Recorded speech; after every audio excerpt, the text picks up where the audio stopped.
Hey there everyone and welcome to another Near Monsters video. In this video we're going to talk about all the Storm monsters which came out in 2021. We're talking about this from anniversary to anniversary, so the 6th year of the game going up to the 6th anniversary, the end of October of 2021. So this video is going to be set up like all the other ones, talking about the Storm and the overview of the themes of it, and then talking about the new monsters. 2021 was the year of stun protection. We've got some really cool options for that. And then lastly, talking about the power level of the new monsters and some of the fun additions, really interesting additions. And there's links to all these sections in the description below. So first, looking at Storm itself, this is all the all the legendaries, mythics, and a bit of a summary table of them. This year we got 3 new mythics, 4 legendaries, and 5 super epics. Slightly more super epics than the other elements, I think, and in terms of numbers wise, reasonable amount of support, fewer mythics, I think, than the other ones. I can't remember the numbers exactly. Storm, generally speaking, has slightly more defensive monsters than the average across all the elements. However, it has the highest speed of all the elements, highest average speed. We're talking just legendaries and mythics with this. But yeah, so very fast, but has got some defensive stuff in there. And it's got lots of robots with also some birds and beasts. That's kind of how it's set up. So talking about the themes, we've got first off the stun theme. This screen gets bigger every year. There's a lot of stun monsters here. So on the left I've got all the super epics which do it. Then we've got some medium stun and large stun. So what I'm classifying them as there is medium stun is like the 80 seconds type thing.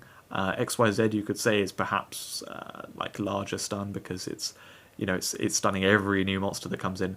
But anyway, so stunning for small amounts of time. And then on the right we have larger stuns. So these are stunning for 100 or more seconds. And as you can see, there's a lot of stun monsters. There's a lot which do a large amount of stun. We very recently, just before I made this video, we had a special rule PvP where you had to make a link team of 10 monsters. So like Island Challenge, sorry, not Island Challenge. What's it called? Whale's Treasure. Like Whale's Treasure. And so everyone had to pick their element which they're building a team for, and a lot of people went with Storm because it's one of the better elements for PvP, and so it was like a stun fest. Everyone was stunning because when you go Link Storm, and I have a large collection, so I can do whatever I want with a Link Storm team, but most people, they'll be restricted to what they have, and then that will be the stun stuff. So it was a lot of stun going on. It's definitely what you see the most when you look at Storm. And little note in the top right saying stun immune 2. Storm tends to have more stun immune stuff and just stun protection in general than the other elements. Just generally, with design, they tend to have the thing and the counter to it within the same element often. So then we have the sleep immune theme. So this is something which has come out more, and I've classified it slightly differently each year. But I think it's really turning into this sleep immune theme that they're making Storm the element with the sleep immune monsters in it, and then ones which they want to not work with one-on-one and the other sort of Storm setups they're making solo. So you may remember Lemon had solo potent sleep, and then there's also Hannery with which actually Hannery may be in this video, I can't remember. We'll see later on. But anyway, that's got solo in it as well. So this, on the left-hand side, we've got one-on-one recovery. So this is kind of high-speed purifiers that you can use behind your one-on-one to make it very reliable. And it's one of the very important things for building about a one-on-one. There's going to be a one-on-one guide on the forum by me and Sherlock. It's a collaborative guide where we're both lovers of one-on-one, and we are going to try in our best possible way to inspire people to use one-on-one by explaining how the different ways you can do it are and how you actually create a strong one-on-one team. It's one of the most powerful strategies in PvP, and I've always loved it. Sherlock's always loved it, and we see other one-on-one teams which are just not as good, or people trying it and not being that successful with it. Well, this guide will explain how to do it effectively, how to get top 10 in PvP with one-on-one. And one of the things is these recovery monsters, putting them behind your one-on-one. You can see there's 2 with Roaring Entrance, there's another 2 with like high speed, and then we've got Goldtail, who I think is an interesting choice because if you can swap it into the battle, it helps the sleep control going very nicely. It's also got Link Shield All, so fits with the whole kind of Storm Sleep Immune type stuff, and it's got Purify now, so it can be swapped in. It can purify your team, and then it can kind of keep the sleep control going from the 1/1. Then we've got the 1/1 in the middle.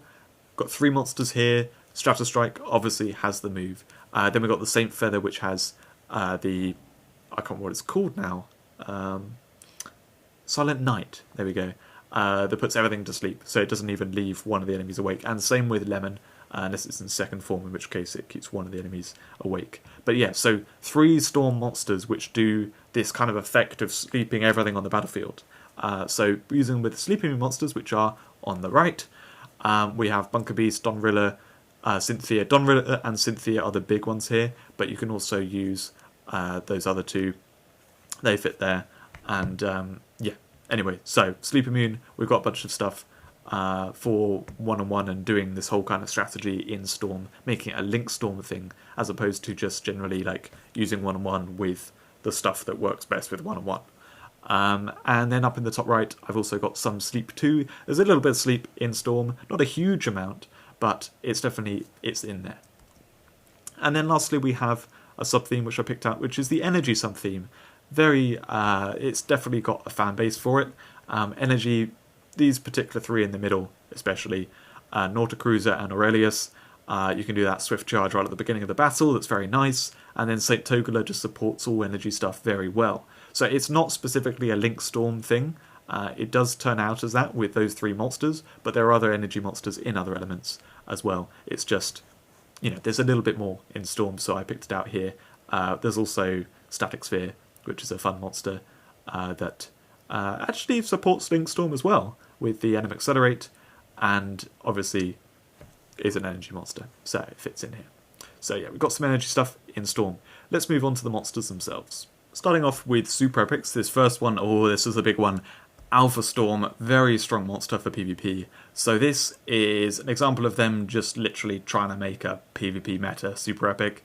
It's got stun immunity, it's got decent speed, it's got Blood Crave, and 2 moves that kill enemies really nicely. So Fast Fury is the big one here, anything higher speed than 64%, which I will say, because the way design has gone with a lot of slower, tankier monsters and stuff, they don't get hit by Fast Fury. So I think Fast Fury on Alpha Storm is not going to work particularly well in the long run, but it's a very strong move, and given Alpha Storm's attack stat, it kills things very nicely. EMP, killing robotic monsters. Robotic, we said, is mainly in Storm. Storm has a lot of them, but robotic is one of the more common types. So that comes up quite a bit too. So between Fast Fury and EMP, it can find enemies to kill quite well, and then it's a stun immune monster that kills monsters every 100 seconds. And being a super epic, you can easily get this to +9, so it's like a solid 85 seconds to kill enemies, and yeah, can do that quite reliably. So yeah, it's a good sweeper. Not on the same level as the really strong legendaries and stuff, but certainly something that's powerful enough that it's viable to just throw in as a decent sweeper. And what's really nice about this whole year is that we've been getting really powerful and interesting stun protection, and this is one of the monsters. So this is stun immune, and it has rescuing send back. So if you get stunned, I would say this is not like a sort of recovery from a stun knock or anything, because it's not high enough speed that they'll kill it off when it comes in before it can rescuing send back something. But if it's on the battlefield when there's stun stuff going on, and so one of your things gets stunned out of play, or perhaps it's a stun absorber that you had there and it got stunned out of play, you can go, oh, you know what, I'll throw that to the back of the team. So at only 50 seconds, you can send back something that's been stunned out of play, which is very nice. It protects you from stun well. I mean, consider the scenario where you've got like 2 or 3 stun immune monsters on the battlefield and one that isn't. And so you come up against some stun revenge or some stunning entrance or whatever, and you're like, you know what, I don't have to worry about this. I'll just throw my monsters into it. Now's a good time, because only some of my team is going to be stunned. And Alpha Storm in that scenario is perfect, because only some of your team's going to get stunned, and then you've got this option to send back that 1 or 2 that have been stunned. So yeah, really cool, and I think that's what makes it fit into the meta so well, is that it's kind of like a little bit of potential stun protection if you need it, on top of being a good sweeper that is, stun immune. So yeah, that's Alpha Storm. Very strong, also good in PvE because it just got good damage. Next we have Archaeopteron. I'm not going to re-say that because I think I did it well enough that I'm going to stick with that. This one is very similar to Alpha Storm in the design, but going more kind of like all or nothing, and not really in a way that works particularly well. So I've put this far lower in the tier list, at D in both tiers, both tier lists. And the reason is, I think this is just too unreliable. So it's one of the few, if not the only, super epic with stun converter. Oh no, it's one of the few. There's what's it called? The beetle thing. Carapasca. There we go. Got it. I can say that name.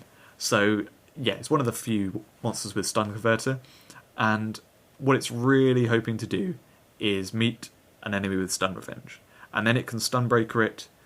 That obviously just guaranteed kill on the thing with stun revenge, and then because of stun converter, it will get the turn again. It's also really good against single stun revenge because then the rest of your team is not even going to get stunned, and this will just instantly get a turn again. After 2 kills, Bloodshed does quite good damage. That said, I mainly sort of scale Bloodshed damage onto a ghoul, which has full attack stats, and this is rounded, so I don't know quite how much the damage will come from Bloodshed. It'll probably be quite decent, but not amazing after 2 kills. And that's 2 kills. I mean, trying to get 3 kills on this thing is so hard, because you need to come up against stun monsters, and then Stunbreaker is 160 seconds, so unless you're actually getting stunned, you're not going to be able to chain that together to actually get to 3 kills. Where you can definitely get kills is rescuing Cannibalize, which I would say is kind of a weaker rescuing send back that we just saw in Alpha Storm, because I'd rather send them back than kill them. So yeah, I mean, maybe what they were worried about here, well, they basically did a different spin on Alpha Storm, where it's kind of all in on this meeting stun or killing off your teammates that are stunned. And I don't think this one works, but that's fine. I think we've had some amazing stun protection options this year. This one was an interesting one that just missed the mark, while the other ones, like Alpha Storm that we just saw, is very good. So let's move on. Let's look at the next monster. So the next monster we have is Crystal Worm Flavus. This I talked about in the fire video at the beginning of that. If you want to go see that, go watch that video. I'm not going to talk about it here, because it doesn't really make much sense without seeing the other crystal worms. This one is one of the pretty good ones. I really like it, especially because it's high speed. It comes in and it has Slayer Break, so that often does the job.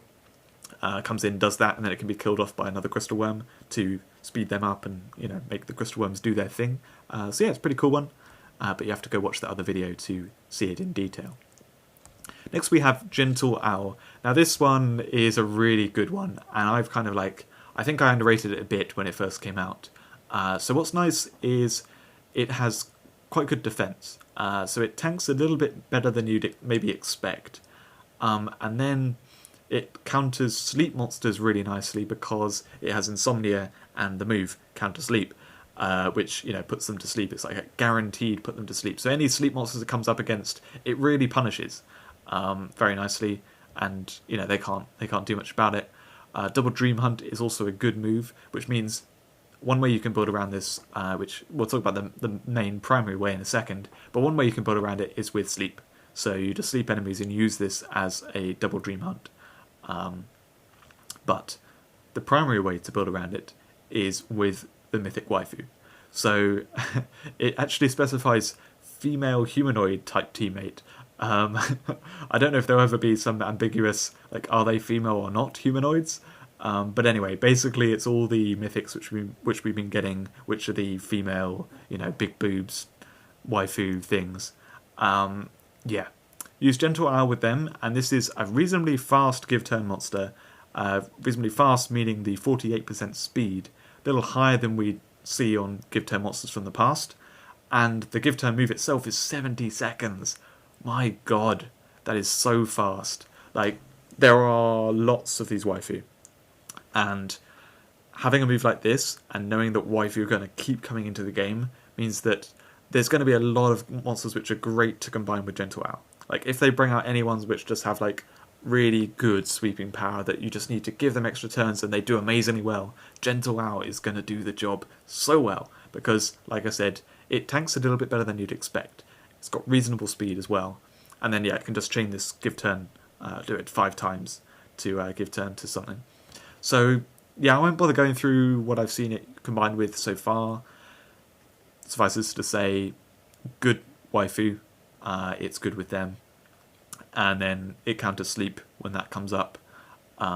It also has this cheers move, which is very interesting. I love the design here, that it's like a little sort of waiter guy. And so cheers, fits with that. And it's a bit situational, but it can like deal with the defense buff problem. And I've mentioned this throughout this series, that we've been getting a lot of tanky monsters. We get ones with defense buffs, that kind of stuff. Gentle Owl can situationally, if you're having a problem with a particular enemy that has a defense buff or something like that, you can reduce its defense to 0. And then basically it's like everything's doing piercing damage to it, in terms of how much damage. Not the actual hitting through the whole ground, but how much damage it's doing. So Cheers can counter that defense stuff. So it's got sort of a counter to defense buffs, it's got a counter to sleep, and supports waifu, and can also kind of work with sleep monsters. There's a lot this monster does that I didn't really rate it on highly enough when I first saw it. I think it can fit into specific teams very well. It also randomly marks an enemy when it dies. I don't know what that is. That must be a kind of like flavor win that they're trying to do. By that I mean like based on the art design, fitting with that. But I don't quite get it. Maybe someone in the comments can let me know. Why has it got Mark Revenge? But anyway, very cool monster. I do really like it. And it's funny. Like it has to be said that it's definitely funny design. All right, let's go to the next one. Next is Gummy Dragon Banana, and kind of Vanilla Whelp because that's tied in. This is the first of a cycle that came out just before the anniversary, and the other ones have since come out, so I do actually know how they all work, and I could talk about this, but I want to cover this in next year's video, because there we'll have all of them. We'll be able to talk about the cycle properly. The only mention I'll say, the only thing I'll mention, is from my own using them in practice. I've got a good idea on them. There is a post I made in the tier list, if you want to go to the tier list, which I think is linked in the description below, and you search for Gummy Dragon Banana, or just Gummy Dragons. I've got like quite a detailed post explaining how they work and what the problems are with them, what the benefits are of them, like how good each one is, all that kind of stuff. So if you want to see it before it goes to the next year's video, you can click that and have a little read through, and I'll explain it in detail. All I'll say in terms of talking about the monster here is that their power level is generally lower than crystal worms and stuff. They can work in PvE pretty nicely because they just get really buff stats, but they're very clunky in the way it all works out. So they're quite complicated to play with, and not necessarily the most rewarding. But yeah, they're very cool in their design, and I do like them. It's nice to see a cycle of monsters that is fun and not necessarily super strong and PvP viable. But anyway, that's Gummy Dragon Banana. Let's move on. So next is Legendaries. First up we have Caesar Dragon. This one's a really cool one, but one that I think everyone knew when they first saw it. Like, it's not really a PvP monster. So this is a like Dragon Union build around type monster. You can see on the passives both of them are Union, so it gets stun immunity and excessive force when it's with other dragons. There are loads of dragons, so it's very easy to build around this and just have some dragons there, and it has piercing and stun immunity. Reasonably tanky, but not incredibly tanky. And then the moves, it can kill Super Epics and below, or Mythics. The thing it struggles with is Legendaries, which it has Dragon Slayer for. Dragon Slayer, I think I talked about it like last year or something. I was like, when we get a Dragon Slayer kill move, it's gonna be really good. And I think they did a great job of designing this monster, where the Dragon Slayer move really feels right. Like, sees a dragon. This guy looks like an over-the-top armoured, I'm going out to kill a dragon. It's even got like a proper shield for dealing with dragon fire.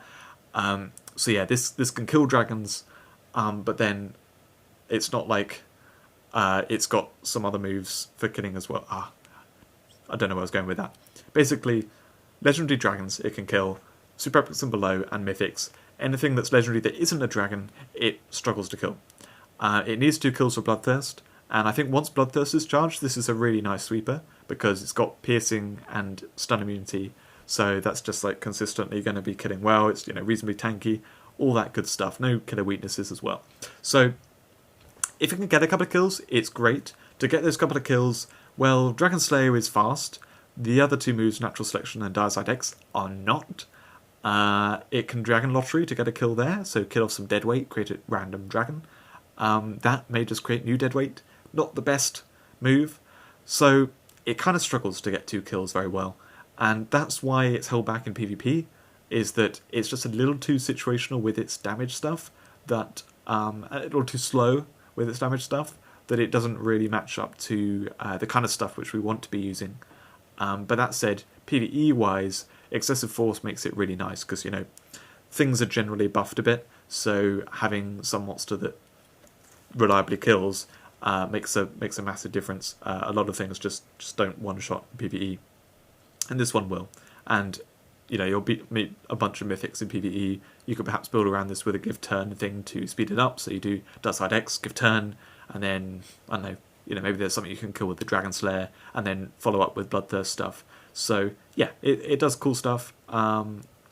Just not super powerful or anything. The next monster to talk about is Dolphoon. So I talked about this already in the fire video, talking about the cycles. This one very much depends on being with the other dolphins. So I'm not really going to talk about it here, because there's just not much to say. You wouldn't really use it without the other dolphins, because its attack stat is not high enough. So it can accelerate team, but okay, you expect more than that from a legendary. Counter Shock, yeah, that comes up. That actually does decent damage. Not amazing, but strong. So it can kind of one-shot things. The problem is the Retribution. It's the lower seconds Retribution, the 100 seconds rather than 130, which means it's actually a weaker version. So it doesn't one-shot anything that's tanky. It one-shots very squishy legendaries, but nothing more than that. And so, especially the way design is going with the tankier monsters, that Retribution is not a reliable damage move. So basically, all this can do is damage stuff, and the damage stuff it does is not high enough damage. So that's kind of the state without the other dolphins. With the other dolphins, it gets the stats boost, and then obviously it does kill things. It also gets stun immunity too. It becomes a strong monster. But without them, it doesn't. The thing I wanted to say was this Deadly Curse. I don't think I really mentioned it when I talked about it in the fire video, but Deadly Curse is so good. I really liked it. As soon as I saw this monster, I was like, wow, that's a strong passive. And then the first reactions from other people in the community were like, well, that's pointless, 300 seconds in PvP, nah, that's not going to pass. That's just a joke of a passive. But it's really good. It basically means that Dolphoon cannot be killed when you put it near the front of a team. Because if they kill it, it's likely to kill off those monsters. Or you can the Dolphoon user can choose to not be killing those monsters, focus on the other ones because they know they're just going to die off anyway. Sometimes PvP matches come down to one side gets a controlling position, they have a good setup with their monsters, and then they kind of kill through the enemy team. They might lose 1 or 2 monsters, but they basically kill through most of an enemy team. Battles can often come down to that, and Dolphoon counters that, because if they kill Dolphoon, well then their setup that they've got control with, they're going through the enemy team, suddenly, oh no, they all die, and they lose control of the battle. So it counters that really nicely, which means if you've got it at the front of a team, it has to be ignored pretty much. It is, however, the dolphin which should be left alive, mainly for that reason, but also if you're facing dolphins and you kill off all the other dolphins and you leave Dolphoon alive, it has the damage problem that I said, which makes it not good when it's by itself. It's just not good enough. So yeah, that's Dolphoon explained in I said it. I was going to say in a nutshell. I took a minute or two. But yeah, so Dolphin, don't use it by itself. With the other dolphins, it's good. If you're facing it, be very careful about killing it. Probably leave it by itself and kill off the other dolphins. Yeah, that's how to deal with it and how to use it. The next legendary is Garden Fairy Lily. This one I covered in the fire video with the cycles, just like I did for Dolphin. This one I'm actually legitimately not going to really talk about here. The main thing about it is the Garden Fairy move, the true hit move. Otherwise, it's not the best. It needs 2 charges to do the Vigor Laser Blast, which is fairly slow overall. They sped up Vigor Laser Blast, so it's not 130, it's now 80 seconds. Actually, was it 130 or 100? I can't remember exactly. But you still need 2 charges with Energy Charge before then the Vigor Laser Blast, which, 140, 80 is 220 seconds. That's not particularly fast to be killing off things, and the condition on Vigor Laser Blast makes it even more awkward, because not only you need 2 charges, but if it's not on high HP, it can't be used. And so this by itself, without the other Garden Fairies, so nothing can heal it up, it can be hit onto low HP, and then it's just like, it just has to repeatedly charge itself, which it doesn't even heal that much, so you have to charge it loads. So this may have a place. The one niche where you can use this is with other charged monsters that then they can charge it, mainly Saint Togala. So if you have Saint Togala, you can charge Garden Fairy Lily as well as other things. It can be part of a charged team. Maybe it can fit in there and do that. But personally, I would say it's a bit of a risk because you do need to be charging it from teammates, and you need to be fully healing it as well, potentially, if they knock it down low. It's just not a very good monster, and then with the Garden Fairies, yeah, that aspect of it is just not strong enough that you're looking at the true hit. The last legendary is Cephilion. I think that's how you'd say it. It's kind of a lion, so I kind of want to say Cephilion, but I'm going to call it Cephilion. So this, if you look at the tier list positions, it's F in general, but A in PvP. Very much a PvP monster. This is a very interesting monster. The main thing about it is Overwatch Field. So anything that enters after it enters with Overwatch. So it just automatically does well with whole ground monsters after it. People love to combine it with the Penguinator. It can also work like that in itself. If you don't look at the rest of the moveset, it would work very well with Protectors. Protectors that have moves you want to be using, like, maybe a Geocosma or something, could work really nicely with that. However, they knew about that when they designed it, so it's very much a raw monster. So it's kind of like you pick 2 ways of doing it. Either use it with Protectors and you have a terrible moveset, or you use it with not Protectors, like stuff with whole ground and everything, and then you have this moveset to play with as well. The moveset, we got True Hit, so it counters Protectors. Raw Pure Cure, to be honest, not the best. Cannibalize Token, quite situational. Ultra Thunder, pretty bad. This is not the strongest moveset.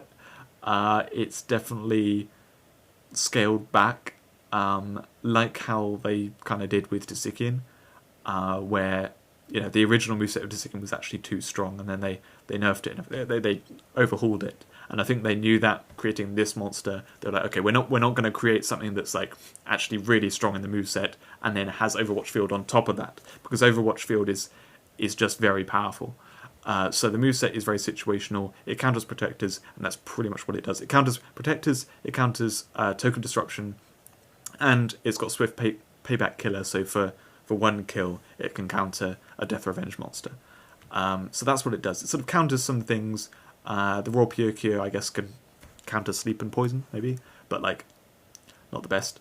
So yeah, that's what it does. Raw Pure Cure, I should mention as well, because you want to use this with whole ground monsters, because they get the Overwatch then, if they get hit to whole ground, they'll get the turn, do the thing, whatever, you can then Raw Pure Cure them to then put them above whole ground. So there is that bit of synergy there with Raw Pure Cure.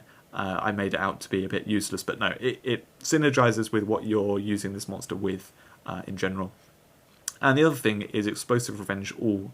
So the really cool interaction between this and Overwatch Field is if they ignore Cephilion and they kill some of your teammates, the new ones enter with Overwatch, well then they enter into a really dangerous situation where if they kill Cephilion, they'll give it's like it's like activating a team turn. It gives turn to all your other monsters because Civilian explodes, damages the teammates. It damages the enemies as their side as well. The side that's killing a Civilian, but it's also giving turn to the rest of your team that are overwatched.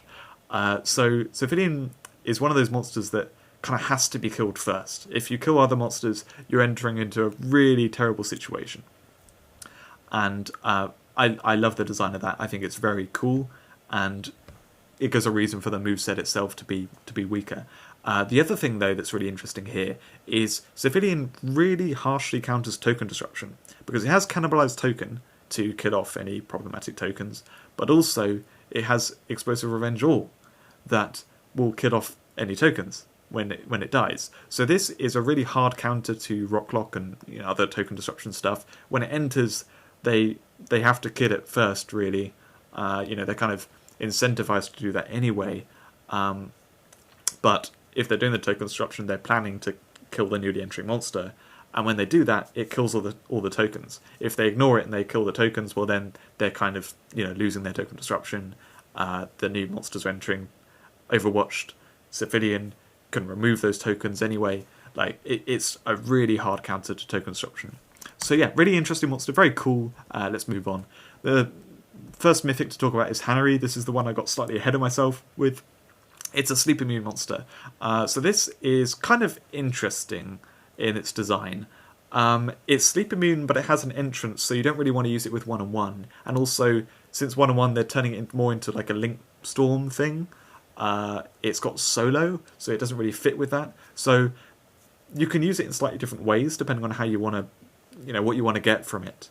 I personally think where it could potentially work nicely is like a mid-game 1-on-1, where you have this before your 1-on-1 monster, so it comes in, gets the entrance, does that stuff. Then your 1-on-1 monster comes in, you use the 1-on-1, and Hannery doesn't go to sleep. But anyway, if you're using it and you're not getting the entrance and stuff, the reason why you'd want to do that is because it will remain awake, and it's got the move Stun Immune Punisher. So in PvP, a lot of people use Stun Immune monsters. This also counts for Stun Converter and Stun Counter.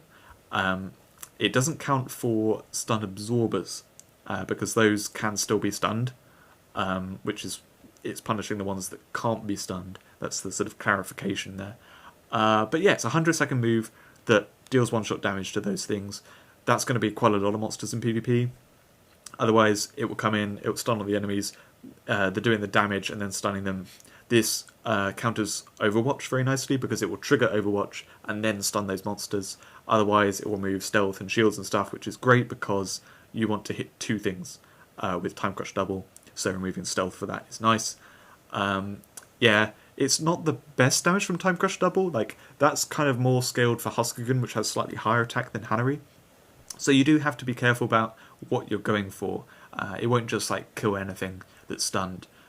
They have to be sort of stunned by enough.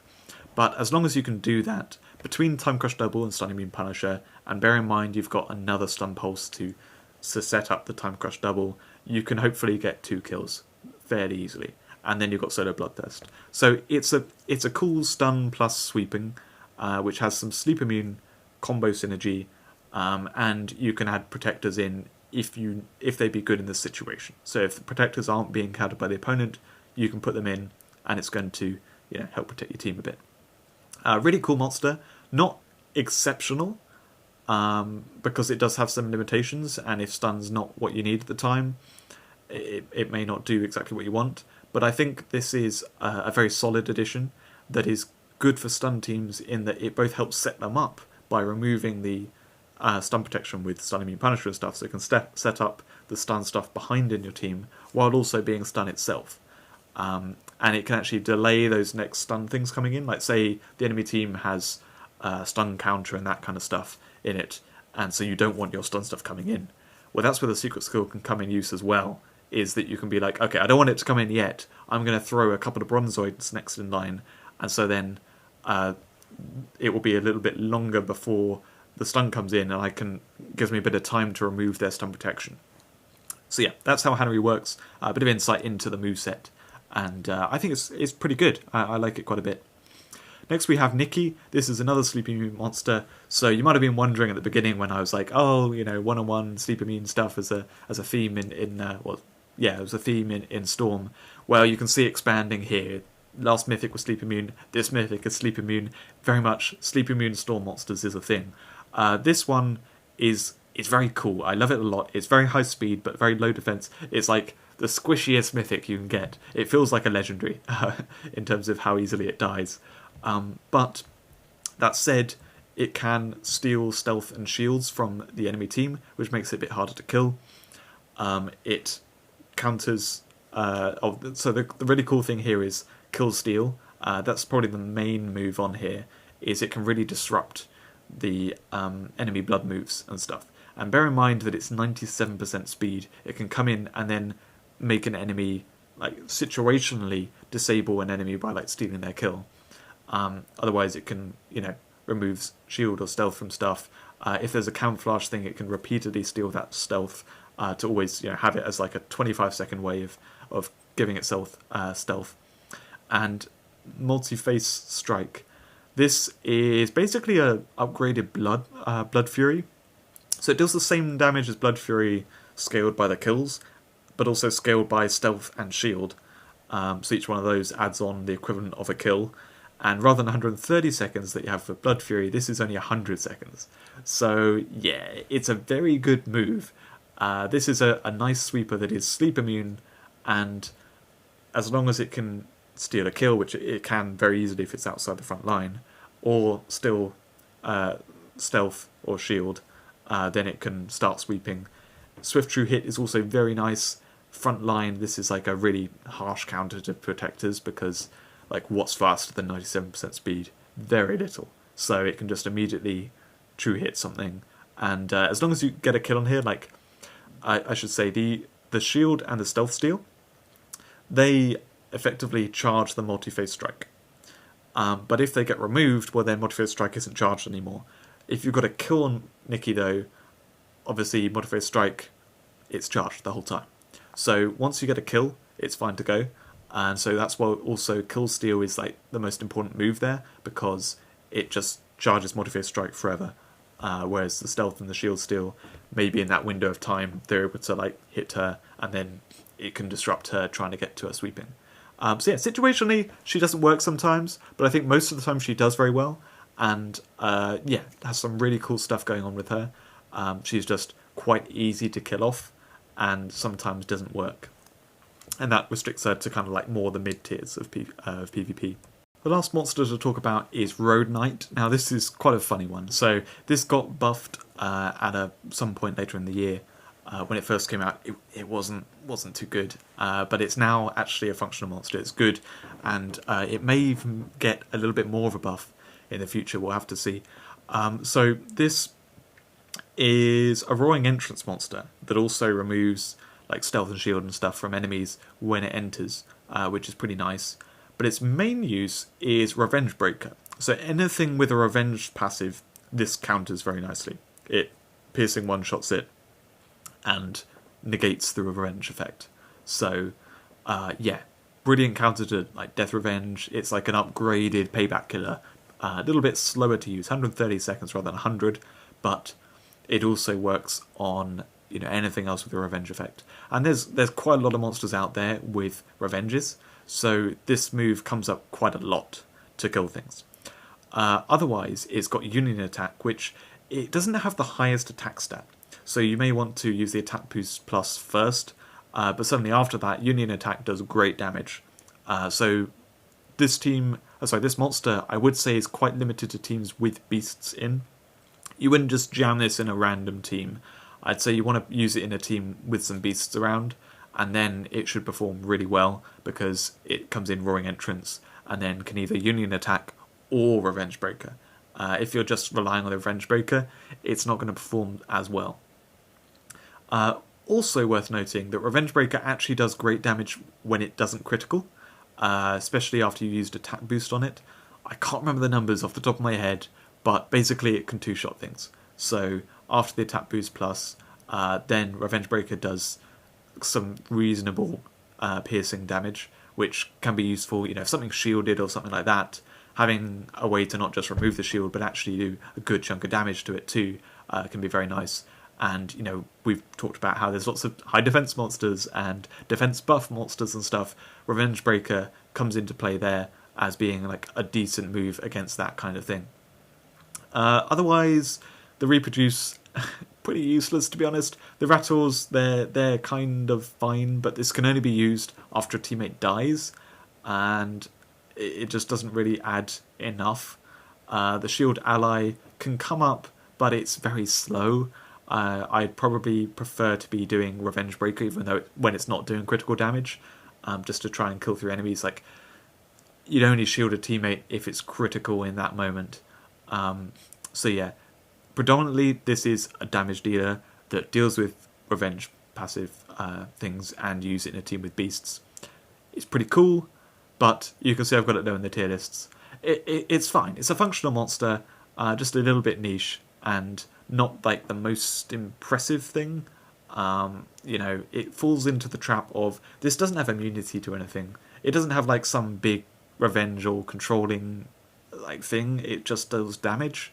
So I think it's limited in power in that way a little bit. Yeah, its niche of like killing things with revenge is nice, but it's not like amazing. But yeah, anyway, that's it for this Mythics. Let's move into the third section of this video, where we're going to talk about the notable additions first of all. So first up on the left, we got the sleep immunes. So I said this basically at the beginning of the video as well. But yeah, the Link Storm 1-on-1 style stuff. Sleep immune, we've now got quite a few sleep immune storm monsters, and Hanari and Nikki are two more for that. Hanari is solo, which they've obviously done on purpose to kind of limit its potential in that kind of stuff. A sleep immune thing, it has the stun immune punisher, like that could be pretty harsh, then chaining into a bloodthirst. But yeah, Nikki's definitely very good for that. Then we've got in the bottom left Alpha Storm as the PvP viable super epic with minus stun protection. I think this is just like a nice example of where they've added in a super epic that's very much we could throw it into PvP teams and use it. It's going to perform well. It's not going to be as strong as Legendaries or Mythics, like the best Legendaries or Mythics, but it's a solid addition and just gives that kind of like extra use of stun protection, which I think is very nice to kind of throw in there on a monster that can be used in any team. We've got the waifu support monster, very funny, but actually, seriously good too. I talked about where that fits in, and as we get more waifu, its uses are only going to get more and better. And then we've got Civilian, which is a very interesting monster that has the sort of anti-token disruption and the Overwatch field. I talked about it combining with Hold Ground. So otherwise, it's just a really fun passive.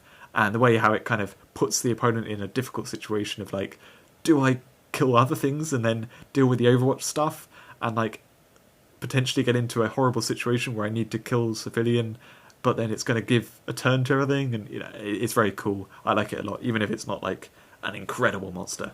I think they've done a good job of balancing it. So talking about balancing and power level, here we have the tier lists of where monsters have gone, and you may notice that compared to the other tier lists, these monsters are quite low.